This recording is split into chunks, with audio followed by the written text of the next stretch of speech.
Hey, what's going on, everyone? It's finally here, Season 3 patch breakdown. Will this live up to the hype or not? Let's go ahead and hop into these patch notes and find out. Also, real quick side note, there's a whole bunch of changes to characters, and with the trigger modules coming in, a whole bunch of builds are going to change. So expect a whole bunch of build videos coming out in the next few weeks. Look forward to that, but let's go ahead and hop right into this. So of course, the biggest thing we have to start off with is Axion Plains. And I was skipping over this, and there's a lot of crazy stuff. Lots of stuff to do here. But let's go ahead and, just go over what's listed here. So, of course, this is only on hard difficulty. This is meant to be our first hard endgame content. You have 7 missions, which, I will say 7 missions seems like fewer than I was expecting. But if they're really big, I guess that's fine. If one's like having us race through Volga's outpost, like at a huge base, it's okay. If it's only 7, or who knows, maybe they're planning on adding more later. But I was thinking a larger number there. But we do have 2 new mission types. We'll get to those in a little bit, but let's keep going down this list. There's also a couple new main quests. You can get them through beating the fortress on the main story, and then the other one you can get through getting Master Rank 15 and completing Sigma Sector, and you'll have these unlocked in Axion. We also have the new Legion of Breach. Now, from what I saw in the demo, it seems like it adds like a lot of cool new enemies, but the thing I'm most excited for are these spikers. I always like the idea of just a random mini boss or just a hyper elite just charging into the middle of the combat, middle of the mission, just taking us out, something to make the missions harder. A little bit of surprise factor actually seems like it'll be really cool. I hope these aren't scripted. I hope they are just 100% random. Alright, well, we'll see when we get into it, but yeah, I'm really hoping these are random. Now, for the 2 new mission types, the first one's pretty straightforward. It's just a defense one. We have multiple objectives we can defend. Now, there's a similar mode in Warframe, which I put a lot of hours into a long time ago. And that one was a lot of fun because even if you were really overpowered, you'd have to split your attention between multiple objectives to actually get, a mission complete. So, that is kind of a fun way to handle that when we're overpowered. Hopefully we're not overpowered in this region, but Now, the new mission, Decontamination, I'm a little confused on what this is from the description. I can't tell if this is a wave mode, or if we're just running through a base assassinating commanders. This one's a little weird, so we'll have to see once we actually get into Axion what this is. Either way, I'm glad we have new mission types. These sound like they'll be fun. And yeah, the rewards would be next. So, as everyone knows, you can get a lot of rewards from Axion. You can pretty much get anything from the game, albeit at like a reduced chance. So if you wanted to farm Blair, you could technically get Blair from this, but of course, the best part or the best place to farm Blair is still his original dungeon where you get the parts. So the next interesting thing they added was operational areas. So apparently every 2 hours, 2 of the 7 missions will be selected as an operational area, which will have more powerful monsters and offer greater rewards. Now, they can also offer a lot of stuff, as you guys can see here, including Nell, the new weapons, and the new vehicles. Now, I actually really do like this idea because, as someone who's played a looter shooter for a while, and as I'm sure all of you guys who are fans of looter shooters know, we will just farm the most optimal mission for 100 hours straight to get what we want. So the fact is that they are rotating the most optimal mission here to farm, which is really cool because that gives us variety on what's most optimal. So every 2 hours, you'll be able to do a different mission that is different from, the last one you were grinding out. And this is a really cool way to add variety to what would be the most optimal way to get what you want. I like this a lot. This will also make it so that if you don't want to fight the harder enemies, you can technically go to an easier area if you just want more chill experience. Or if you want that intense battle, you just go to an operational area. Apparently, clearing those operation areas will also affect something called dimensional energy stabilization. And if everyone in a region can stabilize the energy, they're apparently given more rewards, which is a trigger module, a weapon augmentation core box, some external components, cores, and then some random resources. This is kind of cool. I like this. Gives them more incentive to do the operational areas. Yeah, that's a pretty cool idea. And of course, next we have the Axion Plains intercept battle. You know, the 8-man raid. What everyone's hyped for. This, you know, actually wait, the arena looks a lot better in this photo than it did before. It looks all destroyed. Maybe we're just fighting in the, you know, dev pre-rendered arena before. That actually looks like a much better arena. Hopefully this is what it looks like in game. But, you know, moving on to what the Wall Crasher actually has. You can see he has a lot of cool mechanics here. I'm not going to go into super in depth what his mechanics are. He does have a new monster called Mold. So I hope this means we're not going to fight, you know, spinning blades of death that every other boss summoned. So he'll appear every hour. And sounds like there's a lot of requirements here that you have to fulfill to actually get into the fight. So you can get into the fight if you get there within 5 minutes. Otherwise, you have to enter through a party invitation from someone who's already entered. It can be completed once per hour. And you can also open party recruit to allow Descendants to join. So outside of that, what you get though is 4 to 22 trigger modules, which is apparently the thing we're going to be really grinding this season, which is really good. That we'll get a lot. 50 core amps, which, wait, actually, okay, 50 core amps is nice, but do we get any cores from this? We get 1 tier 8 core of each core. That's kind of disappointing.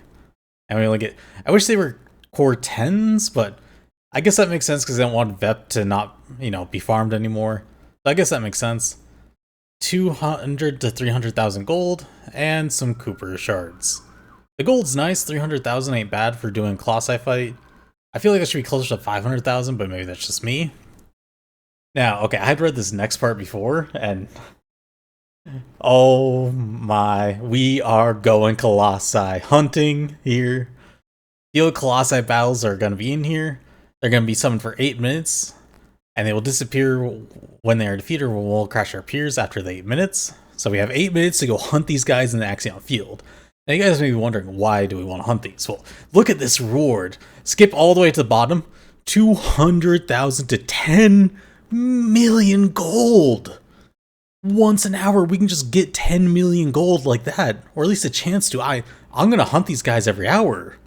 10 million gold is insane. I need that. My gold in game has gone down to almost nothing.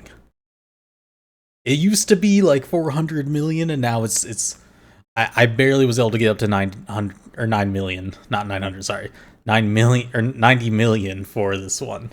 So I definitely need that. I'm running low on gold.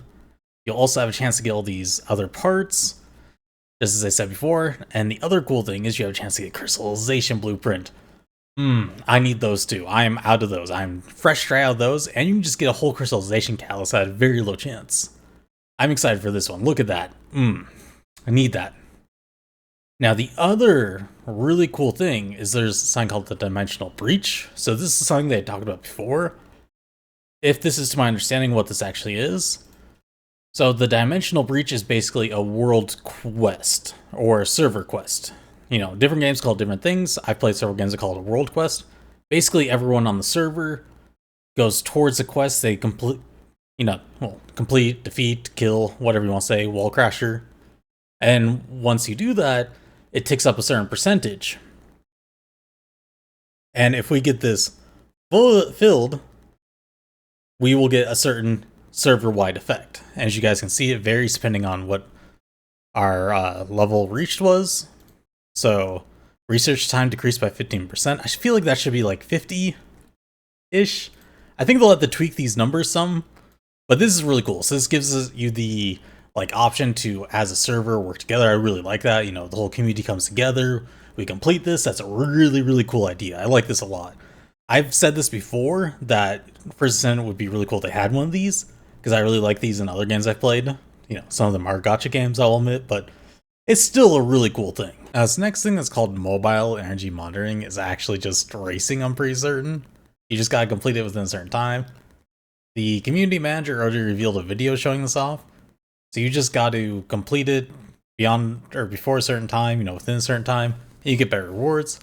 It seems like they're okay. you know, I figure people will have fun with this, and there will probably be some kind of leaderboard, I imagine, eventually for this.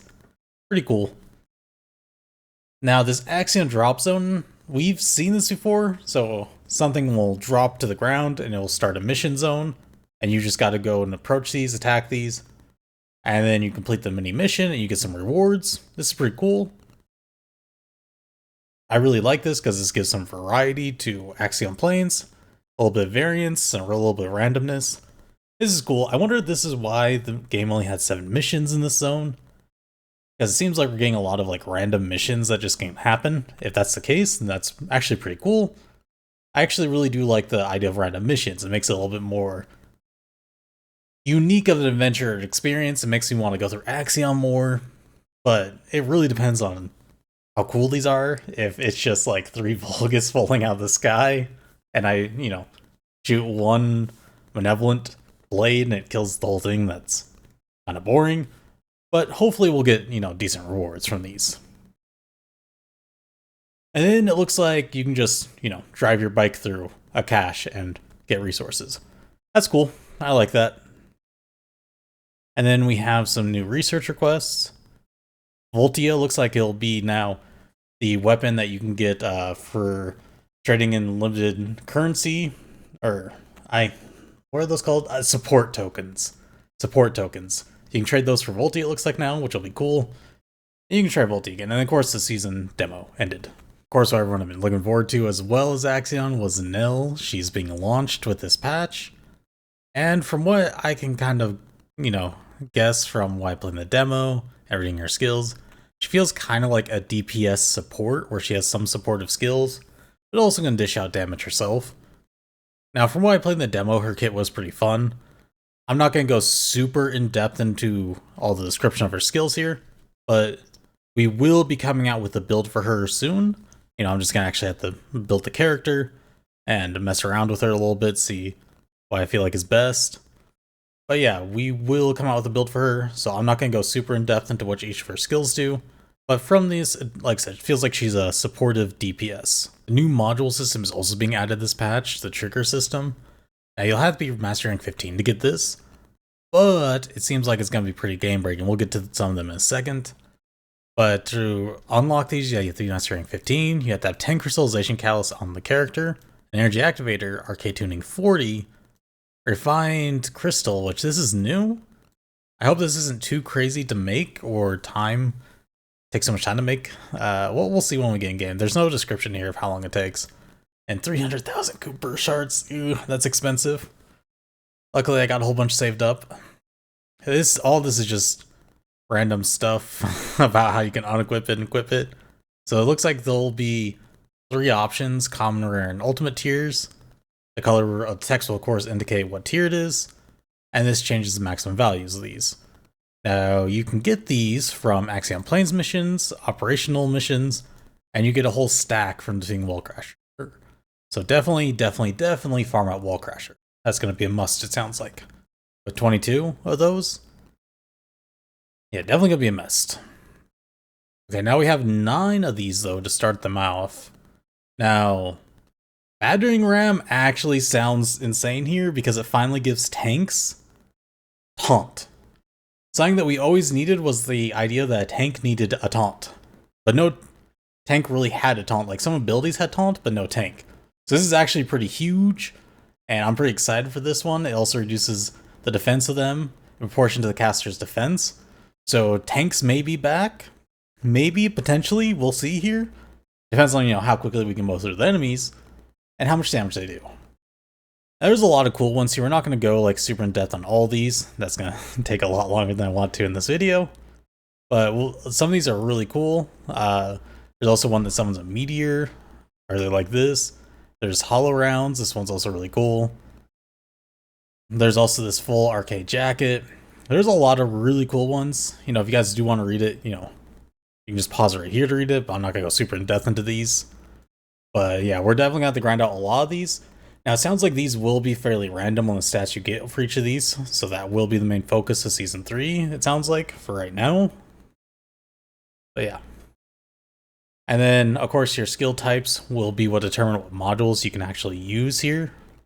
So, This is, a huge list. You don't really have to worry about this until you get into the game, because, I mean, we don't know which characters have which abilities attached to this. And of course, like, healing's pretty obvious. You're just gonna have this on, like, every ability. But, like, yeah, most of these we're not gonna know about.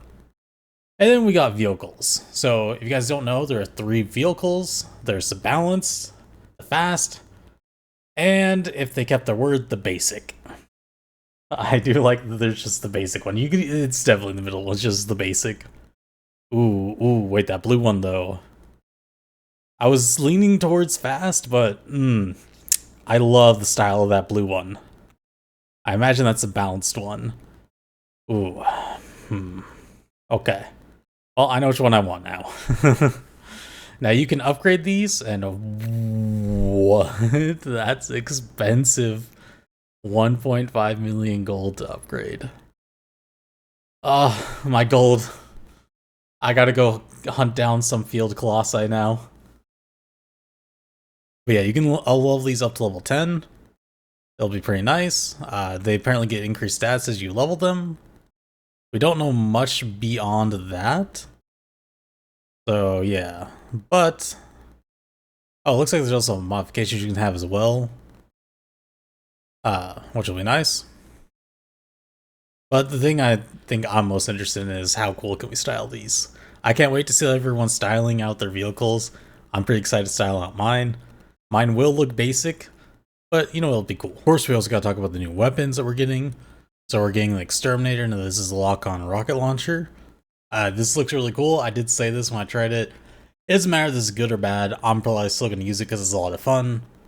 It also apparently does additional damage to the spikers that appear. The random mini bosses.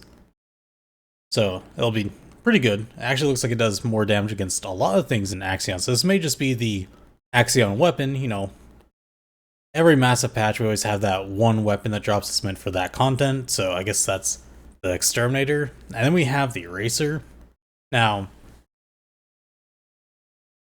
I don't expect much from this. It's a scout rifle. Scout rifles are notoriously bad in this game. The only thing that's been historically worse is beam rifles. So I don't expect much from this, but apparently it does reduce their toxic resistance and the adaptive defense. If you guys don't know what adaptive defense is, it's one of the new things when the enemies have where they adapt to the elemental damage you do. So we'll see how this is. I don't expect much from the Eraser, but if it is a fun gun, I'll probably make a build for it. But these external components sound pretty cool. So a ballistic tracker, its 4-piece set is really cool. When you hit a weak point, it creates this trajectory analysis up to 2 stacks. And when attacking the weak point with a firearm, it sends 2 stacks of this out, and they do ricochet damage up to 5 enemies. Now, this sounds like it's perfect for Malevolent, which already does a lot of AoE, and this just adds more. It's kind of gonna be nuts. I imagine this is something that may be used on like Glay, or I guess Nell is built around weak point damage for her guns, so maybe this will be Nell as well. Now, Dimension Destroyer also sounds really cool. So you basically get one of Volcrasher's skills where he calls down those giant floating balls, and they just crash down the random enemy. Now, depending on how easy this is to use, it could be really, really strong. It also depends on if the enemies can just, if it's slow falling and the enemies can just walk away, probably not going to be very good. But it sounds really cool. I can imagine this being good with someone like Blair or something, someone who stacks a lot of damage and uses skills very quickly. Or on, pretty much any character who spams out skills. So we'll see. It's also be really good on like Damage Luna, who only spams skills as long as her music notes count. I'm not sure if they count as a skill activation for this case, but that'll be something to test out. And then Circulation, which is a support set. Now, it does seem like they're trying to make supports more relevant with, the next 2 ultimates being support characters. And it looks like they want more of the other, tanks and supports to be more useful. So we'll see if this is any good. I'm hoping we do need supports and tanks. It would be cool to have more reasons to have all these roles fulfilled instead of, whoever does the most DPS, just the best. So Hopefully. Of course, as everyone knows, they're going to start doing monthly balance patches, and this is the start of it. So, we have Jayber. Now the question is, are Jayber mains still going to be debated by this? You know, reading this, I don't think they fix the fundamental flaws of Jayber. I think Jayber needs a full rework, and this is a partial rework. You can now summon up to 3 turrets, which is okay. Now the turrets explode when they're removed and deal damage, which is, you know, it's okay. Medical turret now can recover your assault turrets, which is kind of cool. You know, so you got 2 assault turrets and 1 medic turret just healing them. I guess he could be okay for like the new defense mode that we're getting, depending on how effective these are. And it looks like also when you activate a couple of your abilities, you now get movement speed. The issue is though, it doesn't matter if you get movement speed if your turrets can't move with you. It's kind of still the issue of this. Now they did also up all your damage for your turrets, which is cool. I do like that a lot. And 2 transient mods have been removed for Jayber. So you can just recycle these to get 100% of your golden Cooper spent on them back. I don't know if these are replaced with something else in the future. They don't really say here. Personally though, I still don't think this is enough to fix Jayber. I think this will make him a lot better. But I have said this multiple times. They need someone different to work on Jayber. I don't know who has Jayber like under their workload on the dev team, but give it to someone else. They don't understand fully how turret characters work. It seems like he just needs a full rework. Like go look at Borderlands. Borderlands 1 and 2 have really good examples of how to build turret characters. There are so many examples of how to go build turret characters. I think this will make Jayber better, but I still don't think it fixes his fundamental issues. Now, once again, maybe with the defense modes, he will be better. Maybe he'll just, like, be god tier at that, but I doubt it. I think Jayber just needs another full rework. I think this is a partial rework. I think he needs a full one. So, but we'll see in the future. Now, I was surprised by this one. I didn't think Viessa would be getting buffed. So, for Viessa, they buffed all of her damage across the board. So, it looks like she got some pretty nice buffs here. Her Blizzard also got its cooldown reduced and its cost reduced, which is pretty nice. Her Cold Cohesion module, they upped Cold Cohesion's damage. For Glacial module, they updated the Glacial module's cooldown to be lower, skill cost down, and the damage down.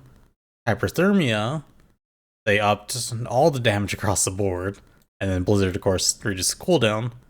And then for your Absolute Zero, they also upped all the damage. Basically, all the damage across Viessa got upped, and her Blizzard, which is her 4th ability, the cooldown got lowered by 10 seconds, which is actually kind of massive. That may make Blizzard build back. You may just be able to spam it out now. You know, that'll be interesting, because the max cooldown is 90%. And I think before you could get Viessa's cooldown to something like, I think it was like 12 seconds on Blizzard, if I remember correctly. So now you might be able to get under 10 seconds, which would be pretty OP. Because that ability does a lot of damage. It's just, you know, you can spam with the Ice Wave a lot more, so people build around that a little bit more. This will be interesting, seeing all this damage up on her. Okay, now I will admit, with Esiemo, I have never played Esiemo in my life. I got him to max level in Arcade for Mastery and the Medal, but we'll go ahead and take a look at what his skills are here. So they just some of his skill power and ranges. So Time Bomb now got 50% increase to 250%. His Explosion got a massive increase. It looks like all of his skills under that area got a 50% increase, along with Guided Landmine and Arcade Explosion. Your Cluster Bomb got increased damage per bomb, which is actually kind of massive, considering he was the #1 way to kill Ice Maiden. So this is actually kind of insane. Well, I do know, I'm pretty sure Cluster Bomb was using that. Maybe I'm wrong on that, but yeah, this seems like a crazy increase. You got your range increase, your team's damage increased. And it looks like mainly they just upped all of his ranges. So his range mainly just got increased, which is pretty nice for dealing with AoE. I guess that gives him more of a general use as like a wave clear character, but we'll see. Once again, I don't really play this character, nor have I ever. So yeah, Sharen is next up on the buff list. Now they increased area suppression, which nice. I love playing area suppression build. I'm actually planning on start season 3 after we get the arcade mods going. I'm gonna come out with a build video for a season 3 version of my area suppression build. But yeah, they increased the damage by looks like a little bit over 120%. And then they also gave it a 0.2 increase in range, which is pretty massive for this ability since you have to hit enemies to get the cooldown reset, so range is always nice on this. That is pretty great. And then we have Valby also got a buff. Now, for Valby's, this is kind of interesting. I played a little bit of Valby, but the craziest thing here is the damage interval got halved. So now instead of 1 second, it takes 0.5 seconds.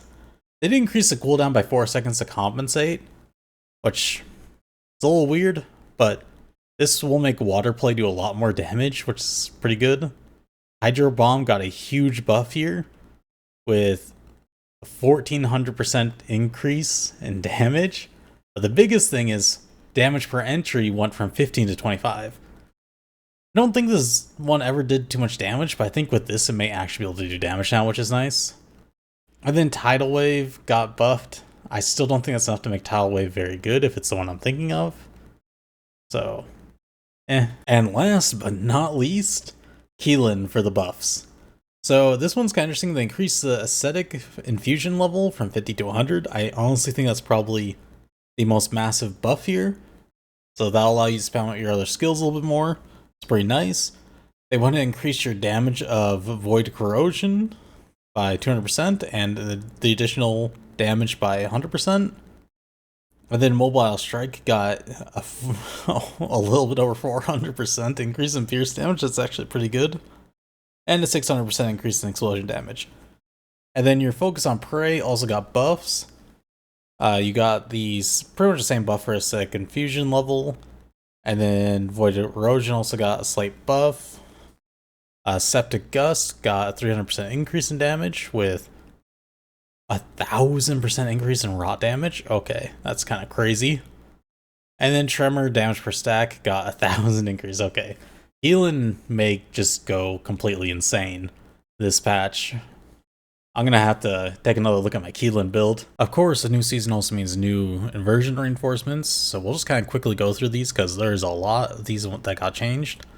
So you can no longer get maximum MP, now you get skill cost. You no longer have hyperdimension vision, which with debuffs. Instead, now you have self-recovery, which when you're below 30%, you get increased recovery. Void resistance is gone, which makes sense. Now when hit by an enemy, you get all resistance stats up to 5 stacks. I thought we had something similar to this. I guess that other one probably gets removed too. Yep, here it is. Anti-body explosion, the one I was just thinking of. Got replaced by deployed hard shell when hit by an enemy. You now get reduced incoming damage. That, I guess it stacks up 5 times, so it's like 10% down. That's pretty good. That's actually pretty good. Shield is now gone for max shield up. Now it's one above 50%. You gain. Wait, really? Well, 50% or lower gain suppression. Max HP up by 58. Okay. Random burst of damage for Serena, I guess? I don't know. That's gonna be interesting for boss skilling. With tightrope and everything. Now bio-augmentation is gone, which was your stacking HP. Instead, now you got shield particle reconfiguration, which now when hit by an enemy, shield grants reconfiguration, shield particle plus that's a lot of defense. Oh wait, so this is just Kyle's. It's just 100% Kyle's. Okay. Guarantees a shield increase between. Okay, that's a weird value. I guess because it's based off this. Crisis option is now gone. Instead, we got decontamination protocol, and it'll just remove buffs and everything. Adrenaline rush is gone, and now you got fire control mechanism, which you gain 1 of 3 falling effects for 15 seconds, multi-chance up, multi-hit damage up, or multi-damage and multi-chance up. I don't think this one's going to be very good, because it's such a weird percentage one, but, you know, I've never been much one for these ones. And then, of course, Malevolence one's gone. Instead, now it's replaced with Pinpoint Aim algorithm, which is going to be for Exterminator, which is max targets, which is going to make Glay very happy. And then you have, of course, Risk Mitigation gone. Now we got Razor's unique ability up. Then you got, of course, the multi-hit chance up when the air gone. And now you got Deploy, which will be one for Nell. So each of these will be replaced, starting with this patch. And also, I forgot to mention this, you also now get loadouts for each Descendant, which is so welcomed of a change. So instead of having 3 loadouts for your reinforcements, or inversion reinforcement that you had to use across every Descendant, it's now instead each Descendant gets 2 inversion loadouts. So that will be very, very, very nice to have. And apparently, additional ones can be purchased. So, very nice change. I kind of wish they were all free, but, you know, whatever. Season 3 Battle Pass. So apparently this is an improved version of the previous Battle Passes. You know, once we get in game, we'll see if it really is. But also, these are apparently supposed to be centered around a theme. In this case, it's kind of the mechanic theme. Now, looking at these skins, I can see a few different characters from Final Fantasy being cosplayed with these skins. It'll be pretty cool to see, I think. So the Battle Pass will go from now, well, whenever the patch launches, if you're watching this after the patch is launched, up until November, which then, of course, we'll get a new one. And so for this one, there's a whole bunch of cool stuff in here. They also did some improvements by adding some growth support boxes, it sounds like. The rewards have been improved. They improved the visuality of it. I can't really tell how much better it is without actually seeing it, as we're still waiting for the patch to, you know, go live. But there will be a lot of cool things here. It looks like there's also better visuality and being able to see your character with the dyes and paints and cosmetics applied. And they also fixed the XP, so it's not completely reliant on challenges. Ice Maiden is finally out of here. Time for the new one. Now this is Hanged Man. Well, the BIS version, so Storm Hanger. And this changed a lot of the mechanics apparently. So now the cube mechanic is gone, which I will admit I'm a little saddened by that. I had a lot of fun figuring out the cube mechanic with my friends when the game first launched. But I can see the frustration for a lot of people with that, especially if they were doing it with the randoms. Now, I've talked a lot about like why some of the old boss mechanics didn't work, and it was mainly because trying to get 4 people, you know, 4 random people in a group together to solve a puzzle isn't always the best idea. So it made sense why there was a lot of player frustration. You know, we're not going to discuss that in this video though, because that's not what this is about. This is patch breakdown. But it sounds like this fight will be pretty cool. I'm definitely happy to be able to tackle a new one of these. They didn't show off the skins or anything, so we can't see what those are like. But yeah, it's just a new one. We'll have to wait until we tackle it. Then we have the new quest path display, which looks like it just displays the path to the, you know, objective NPCs, or, you know, whatever you have the quest to. I'm hoping it's just like an arrow on the ground or something that just points you in the direction. That'd be pretty nice. But yeah, this will help probably new players figure out where to go, or, you know, if you ever get lost, this will help. And then leaderboard rankings got reset. Don't forget, if you got a top 100 on either Void Intercept Challenge or Void Erosion Challenge, you got a medal.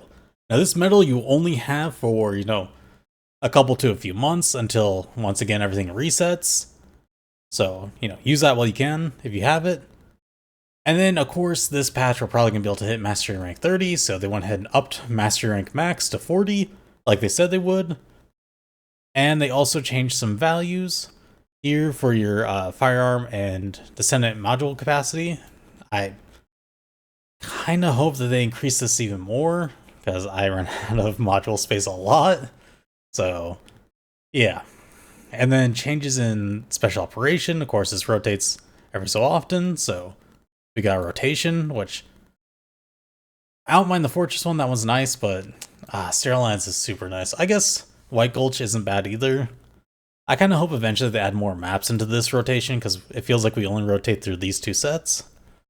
But that's fine. And then customization name cards.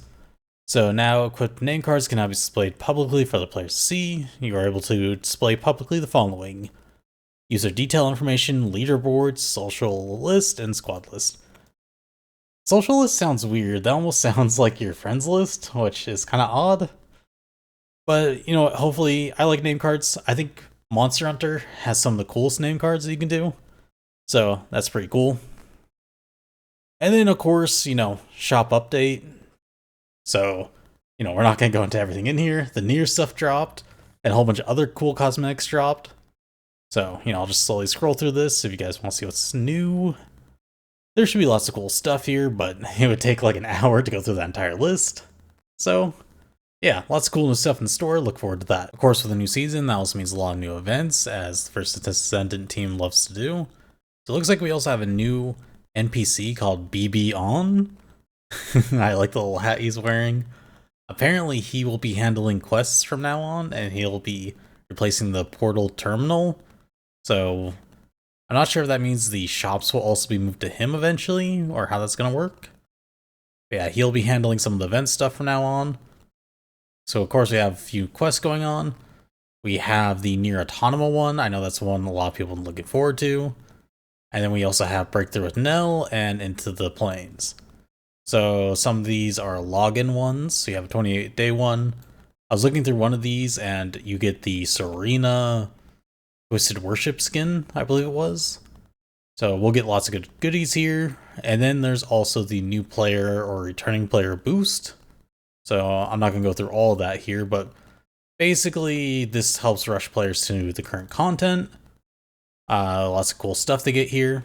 So, and they also change some settings for new players. This will just, once again, help a new player or returning player kind of rush up to Axion so they can, you know, start tackling the new content, which is going to be the main focus of Season 3. It's a pretty nice feature. There are a lot of content improvements.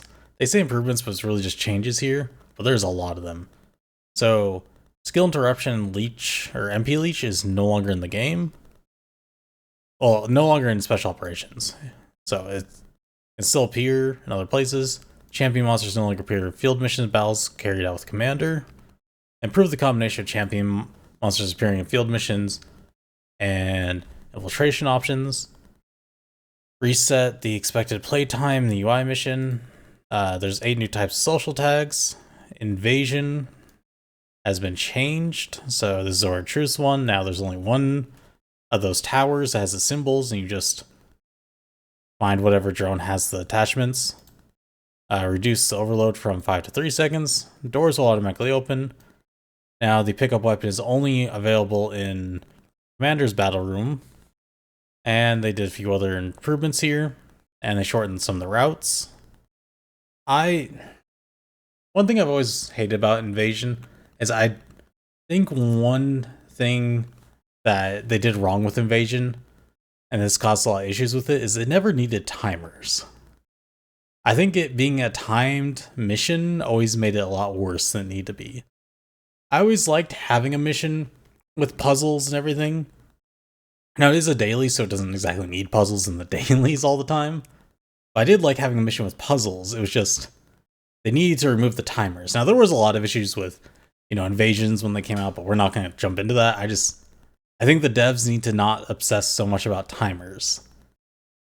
I think it'll improve a lot of content if a lot of the timers just get removed. They also added a guide video. Let's see.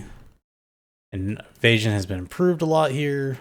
So, once again, they just kind of did a lot of improvements. We'll kind of keep going down to here. Voltia has been added to the lists available at ETA 0, which is cool. Also, 400% XP has changed. It's all been improved. Same with 100 and 200%. So you can grind XP more out there if you want to. They also this is kind of a big one, changed a lot of the locations where you could get some of the Descendants and guns, including Haley can now be gotten from Sigma Sector. So if you're a new player and don't have Haley, you don't have to wait like a week to get her. You just, hardcore grind out Sigma Sector. And there's a lot of other areas that added with new characters, as you guys can see here. So that will definitely help for new players grinding stuff out. They also increased some of the components and reactors where they drop. So lots of new locations. We're not going to list every single one here. And then increase the component drops by hard infiltration and hard void. Now this is the Descendant section. So when rolling collision with monsters is now ignored, which is pretty nice. That means you could just roll out of a swarm of monsters hitting you. That will definitely help a lot. Then your crystallization callus, and this is a huge improvement. So your stats remain at level 40 even when you reset your crystallization callus Descendant. So if you have Descendant at level 40 and you're like, wow, I really want to go tackle the new Intercept boss or new Abyss one, but I need to add one crystallization callus. Well, you don't have to go through and re-level your character. You can just throw on the crystallization callus and we'll bring you back to level 1, but you'll still keep all the stats as if you were level 40. So it's a pretty nice feature. They also separated attribute resistance, so defense stat for weapons and skills are now divided in the game. So this changed a lot of stuff, including you guys can see a lot of the characters got their skills updated. So Serena, Valby, and Freyna all got their resistance reduction changed from decreased resistance to decreased skill resistance, which is pretty good. Funny, this doesn't really matter for 99% of people, I feel like. Just because pretty much everyone already has Bunny built. Or you got an ultimate Bunny for free. So, doesn't really matter, but all the research time was reduced. Now this target reward one sounds pretty darn good. So it's been changed from acquisition source to an item. So an item is registered as target reward, and now progresses in any content that offers items as reward. So, for example, Void Vessel item A, now when you're playing Void Vessel. Which is so nice because, as I'm sure everyone else also did, I permanently have a mutant cell box, or not a mutant cell box, spoils box, that's what they're actually called, although we all call them mutant cell box. I always have that permanently on my target rewards list, which means I can only play one of the two Sigma sectors when I want to grind it out. So now it sounds like you could play either one and it will all count towards the same target reward. This is a really good change. This will definitely help a lot. And then they also changed some UI stuff. So now you can see all this. They improved the background music when emails are playing. And they also did a huge improvement to sound. Now that's really good because I definitely think one of the weaker points of this game was the sound system. Like the background sounds. And it looks like they also improved the gun sounds, which is cool. So yeah, this is really nice. I'm definitely gonna play more with the game sound on. And then others, unfortunately, the